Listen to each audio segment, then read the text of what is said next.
¿cómo está el mercado del empleo? Claro, los datos nos dicen que ha bajado el paro, pero claro, muchos se están preguntando, ¿y qué tipo de empleo se está generando? ¿Cuánto se cotiza por ese empleo? Bueno, vamos a poner los datos, hablamos de ello. La cifra de parados en España baja de los 4 millones y la de ocupados se acerca a niveles precrisis. Ya podemos afirmar que hemos recuperado el nivel de riqueza que teníamos antes de la crisis. Todo el crecimiento económico se traduce intensamente en creación de oportunidades. El gobierno español no se cansa de sacar pecho y el Partido Popular incluso compara las cifras de empleo con la llegada del hombre a la luna. Pero detrás de esas bollantes cifras se esconde otra realidad bien distinta. El tiempo de trabajo, el número de horas que trabaja cada ocupado no para de caer. En 2008 cada ocupado trabajaba de media 35 horas semanales, ahora 32 horas y media. Una pérdida de 2 horas y media de trabajo semanales que obviamente repercute en los salarios. Entre 2010 y 2015 el salario más común en el Estado pasó de 16.489 euros anuales a 16.498, una subida de apenas 70 céntimos al mes, mientras el coste de la vida subió un 9%. Resultado, una pérdida importante de poder adquisitivo. ¿Será esta la tendencia de la recuperación en el futuro? Tengo que venir más aquí. Me estaba diciendo el profesor, tengo que venir más aquí, se nos hace corto el tiempo, ¿verdad? Datos del paro, hemos visto ahí, baja el paro, estábamos viendo, por ejemplo, datos en la CAF, tenemos esos datos para que lo vayamos viendo, tenemos los datos en la Comunidad Autónoma Vasca, en Nafarroa también, son del segundo trimestre, en la CAF bajó en 6.100 personas, 11,23% de tasa y 114.300 personas, ¿no?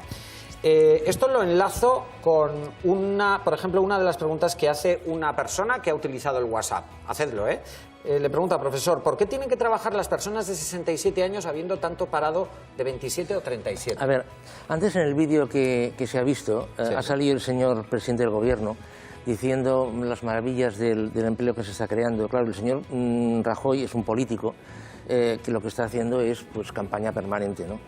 A ver, que esto antes tú lo has apuntado.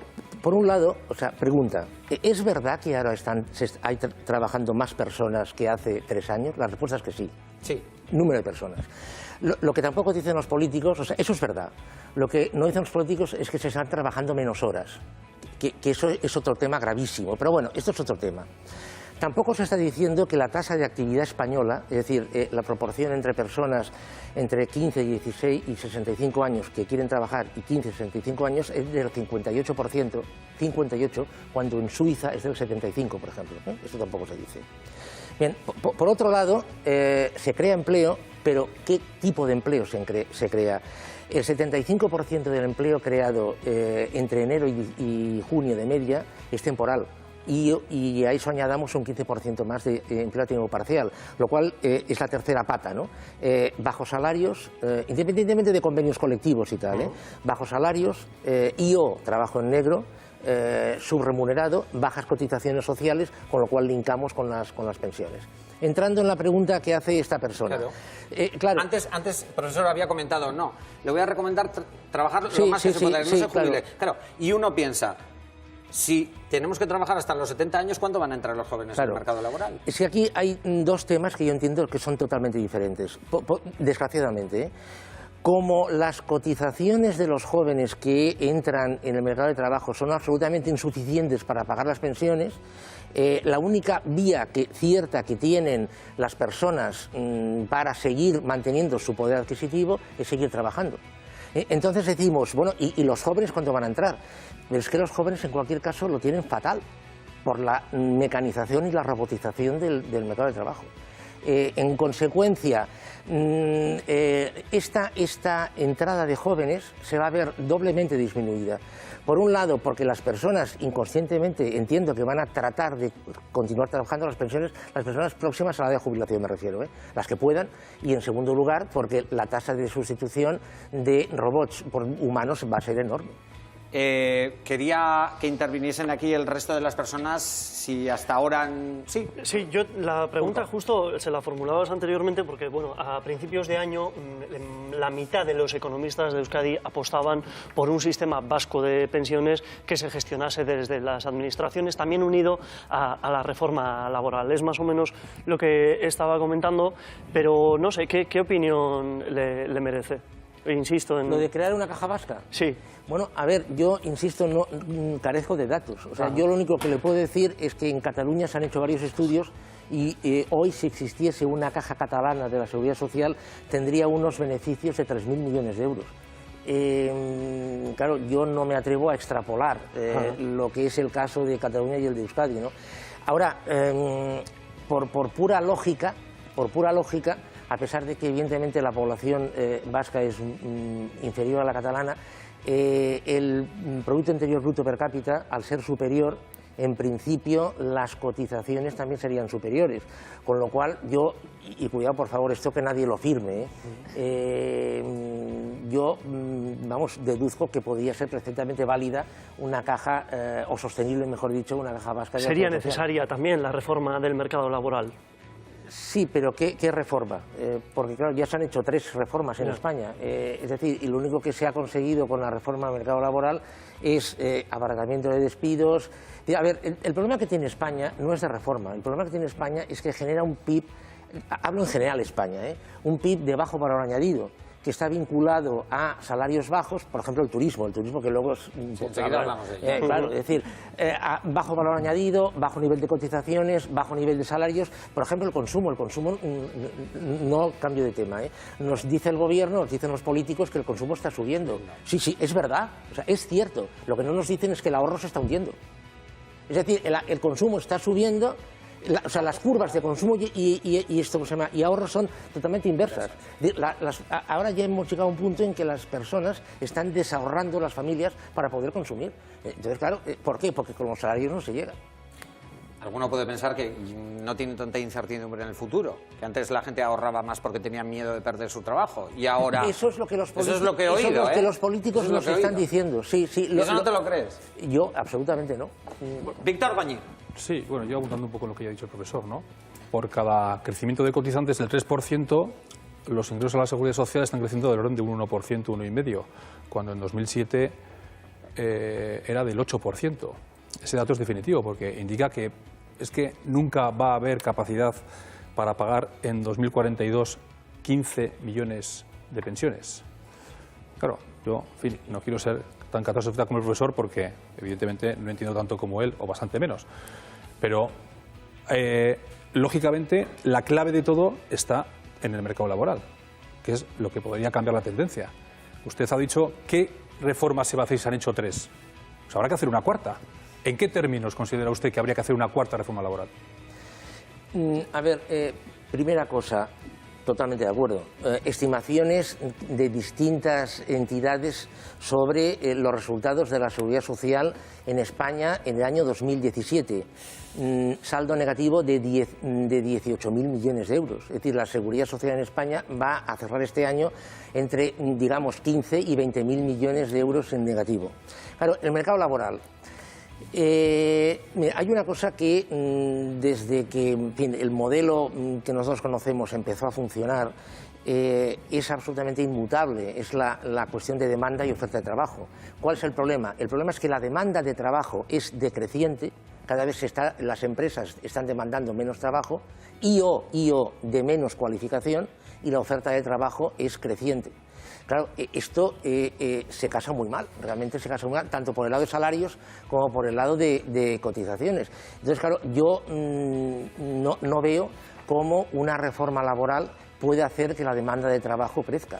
Yanire es una mujer, tiene 31 años, nos escucha. Yanire, Arratsaldeon.